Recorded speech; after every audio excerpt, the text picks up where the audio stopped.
The Kunter Hechaltzu, and we are at Perek 18, chapter 18. Let's start. So until now, the Rebbe Rashab explained what the problem is. Midyan is modern meriva, dissension, argumentation, divisiveness, strife, and the way to, and therefore, it's nokaim nikmas Hashem, Yud Kei Vav Kei. This is what he said till now. But since the Pasuk says that it has to take revenge of Yud Kei for Yud Kei Vav Kei, the Rebbe Rashab now will explain the difference between Yud Kei Vav Kei and Shem Elokim. And based on that, the whole idea will come together. So this chapter Chai, chapter 18, starts the second half of the Maimer. Okay? To understand and explain the previous mentioned ideas, how the husk and negative force of Midyan is the antithesis and the opponent to the name of Yud Kei Vav Kei. So first you have to understand what is the Achdus, the unity that the Shem Hashem, the Shem Yud Kei Vav Kei represents. The Hine Yedua, it's known, HaHeferish bein Shem Hashem l'Shem Elokim. What's the difference? The Shem Elokim, the name Elokim, hu mokar Hechaltzu. The name Elokim is the source of division between things. Therefore, regarding Shem Elokim, it says Loshen Rabbi, Elokim. And he brings the pasuk, Elokim, Kedoshim Hu. So it doesn't say Elokai, it says Elokim.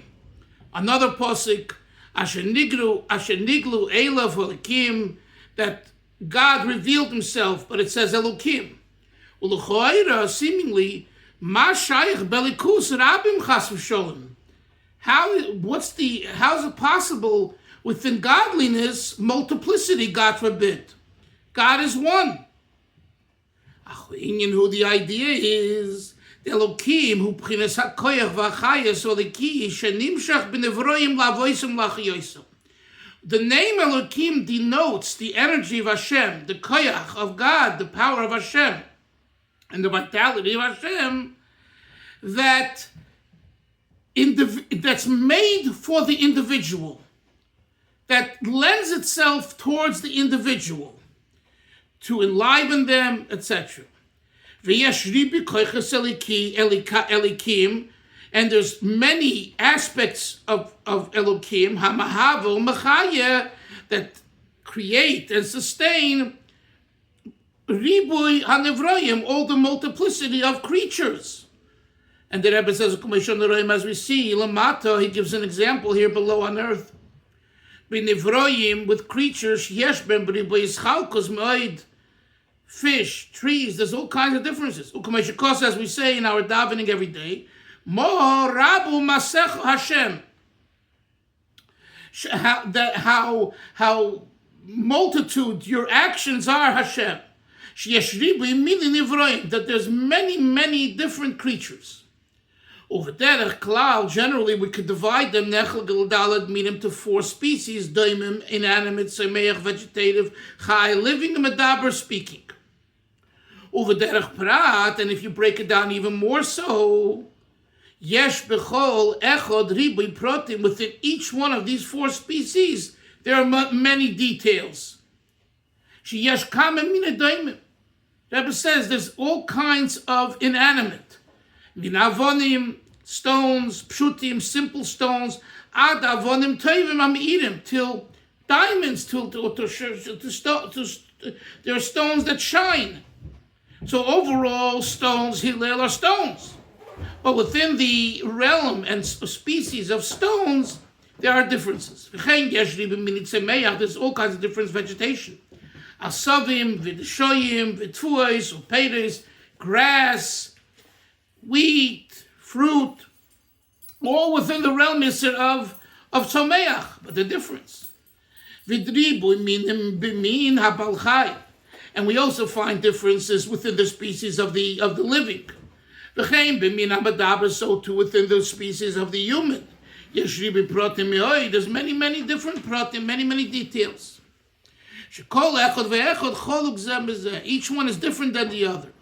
As the teaching of Chazal, the opinions and the mind and the mind of each of the human beings are different. So the Rebbe says, all of these differences within these four categories are found here in creatures here below on earth. Says the Rebbe, now if you work upward, so if you go into the spiritual realm, the counterpart of the physical world, the multiplicity is even greater. Take, for example, he says, supernal angels. They are infinite ad infinitum. And they're different one than the other at the various levels of their spirituality. The malachim, when it comes to angels, bilti hachilib madrigasam ein shayach b'mischalkus. He says, for regarding angels, if not for the differences in level, there would be nothing to distinguish one from the other. He brings here note 11 in my book, Si Ramban Hechaltzu Yisod, who speaks of creations which have form but no matter at all. For example, angels, for the angels do not possess bodies of corporeal being, but rather are forms which are separate from each other. The term form Rambam uses has a meaning similar to spiritual level, as used by the Rebbe Rashab here. That is, the spiritual attribute with which they are identified. Although these are there are several verses in Tehillim that appear to indicate that the angels have bodies, Rambam explains that the verses are merely analogies. Nevertheless, others, Munavideya, commenting on the Rambam, another sefer, explain that the angels do have bodies. However, their bodies are of an entirely different nature than matter as we know it. The Alter Rebbe follows the approach of the Alter Rebbe follows this approach in Likutei Torah. This is the understanding based on which the Rebbe Rashab develops the concept, including in the bracketed paragraphs that follow. So, in other words, there's a question whether angels have bodies. And so there's two opinions. So he says that the Alter Rebbe follows the opinion that there are bodies, but they're of a different makeup, I guess. So let's see what he says back into the text. The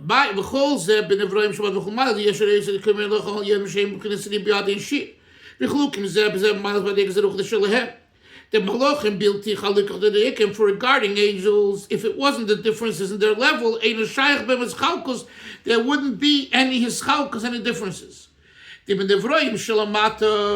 Conversely, when you talk about creatures on earth here, haguf shalahem, listen to this, Chevra, their bodies shenitfus begeder mokom hu hamechalkom, which are measurable in terms of space, that separates and distinguishes them between the next body. In other words, the body creates the difference between the two. But by malachim, shaguf shelehem eina begeder mokem mamish, that their body has no relation to the dimension of space. Eina begeder, so therefore, bimkeim mahim muhalkim liyishrayim. If so, what separates them? So first of all, you see, Chevra, that the Rebbe Rashab here follows his great-grandfather, the Alter Rebbe's opinion, which follows the opinion in Kabbalah, that malachim do have bodies. Right? The Rambam says they don't. The Amunah V'Deis, which is Reb Sadia Goin. Reb Sadia Goin disagrees with the Rambam, and he says they do have bodies. The Alter Rebbe L'Kutei Torah follows that opinion. The Rashab here says that they have bodies, so he's following also that opinion. Yes, Hillel, what? So it sounds like the original opinion, the earlier opinion was Reb Sadia Gaon. So the Rambam was Mechalek on Reb Sadia Gaon. Yes, earlier. yes. Thank you for that. Yes, and it could be we have to probe further. It could be it even goes back further, but in other words, the Sefer Yetzirah. So we believe Sefer Yetzirah is written by Avram Avinu, I think, right? So if you believe that, which Kabbalists do believe that, I'm not saying everyone else believes it, but those that follow Kabbalah believe that. So you could, I believe, I haven't, I can't give you a reference, but I think it even starts over there. But the point being that the two known are the Rambam and Reb Sadia Gaon, right? That's what we usually talk about. So the question that he's asking over here is that since by Malachim their bodies that are not in terms of space, okay. So whatever. I don't want to go. What that means. So what are the bodies consist of? By Malachim. So I don't want to go into that now, but the fact is that they're not spatial bodies. So if that's the case, the Rashab says, so what makes the difference between the two types of angels? V'im Kain, let's continue. Elo, Shaischalkas, B'madregas, Aruchni, Yeshalehem, Zeh Mechalkom. What creates the difference between is the spiritual level, that distinguishes them. So in other words, if one malach, let's take about Michal and Gavriel, the two that we know most, right? Gabriel is the malach of Gvura, Michal is the malach of Chesed. So the content, the teichen of these malachim, that makes the difference. This is a angelic experience of Chesed, and this is an angelic experience of Gvura. So that makes the difference. So yes, they do have bodies. Somehow. But their bodies, if you were just to look at their bodies, you wouldn't find the difference between the two. Now, it's very hard for us to imagine this. You know why? Because all three of us here, we have bodies and we look different. So even if we weren't even to talk, just by the fact that our bodies are different than each other makes a difference. And what we're saying here by the Malachim is not that way. That the bodies somehow would be like all the same. And if not for their mission, which identifies their differences. So it's their mission that identifies the differences. After making the statement, the Rebbe Rashab proceeds to explain that it can be said that there is also an abstract spiritual frame of reference in which the angels are distinguished from each other. Now this is a bracket in the parentheses.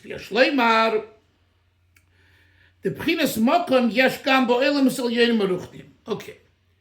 What he's grappling with in this parenthesis is there space, the concept of space, makom, in spirituality, in ruchnius. The Rashab says, yesh leimar, it is possible to say that there is a form of, quote, space in the lofty spiritual worlds as well. It's brought in Kabbalah. The source of space below is Malchus, the sphere, the 10th sphere Malchus in the world of the highest world of Atzilus. The Imkain, Yesh Pchinas Mokim Ba'olam Es Bria Yitzira Vasiya. So the Rashab says that points to that there is a concept of space in the worlds of creation, formation, and action.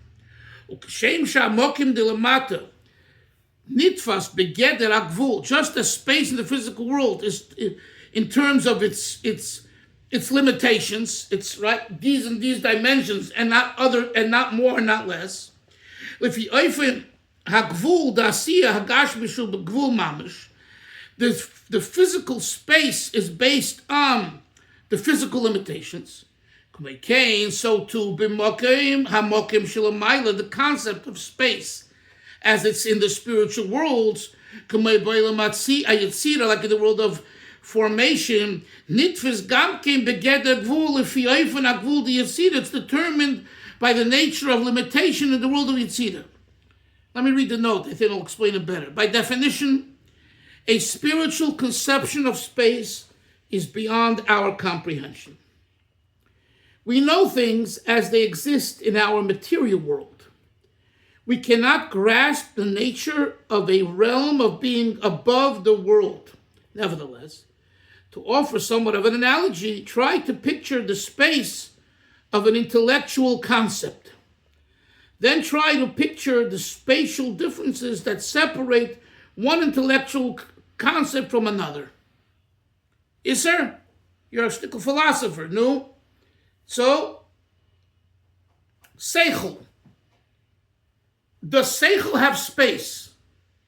And the answer is yes. What's the content of Seichel's space? That it's this Seichel and not another Seichel. Right? Hillel, can you touch Seichel? Can you touch it? No. So, go ahead. I mean, I think we live with this question in the sense that, like, we have a way of thinking about a thought as perhaps having an electrical quality. You know, it's some kind of an electrical impulse or something. But it doesn't take up any space in our mind to our knowledge. It comes and goes. And it doesn't seem to have physical properties. Right, right. So the Rashab is saying that not the Rashab, Talger, this note that he writes here is saying, just as in Seichel, it doesn't take up, but the concept defines its space. So too in the spiritual realms. There's no. I remember Isser. Someone, Rabbi Yoel Khan, was giving a shir here in Borough Park in Tanya. Mostly we're not Chabadniks, and he's talking about Atzilus, and someone raises in and he says, Rabbi Yoel, where is Atzilus? like, where is Atzilus? The question denotes that you don't understand the whole idea, which is fine. In other words, what do you mean, where is Atzilus? Atzilus is right here, near you, in you, and next to you. We're not talking here about a physical thing, Atzilus. You understand? The concept of Atzilus is Etzla, it's near the Godhead. So if you create in your life a situation and a place which is near the Godhead, that's Atzilus. And it could be in your dining room, in your living room, in your bedroom, in your work, or on the road.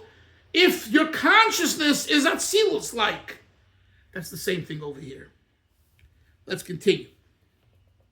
V'im kain gufos hamalochim, as a result, the bodies of the angels, hagam sheheim mehayesoidus hatakim shemesh v'ruach, although they are composed of the more subtle elements of fire and air, as this is from the Rambam brings that, moreover,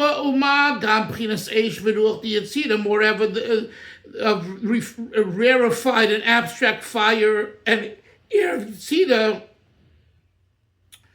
So he says again, we're not talking about fire and air as they exist now in the physical world, but as they exist in a spiritual state.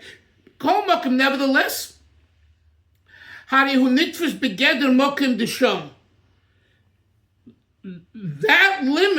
they're limited by that concept, and that's their space. That's their limitation.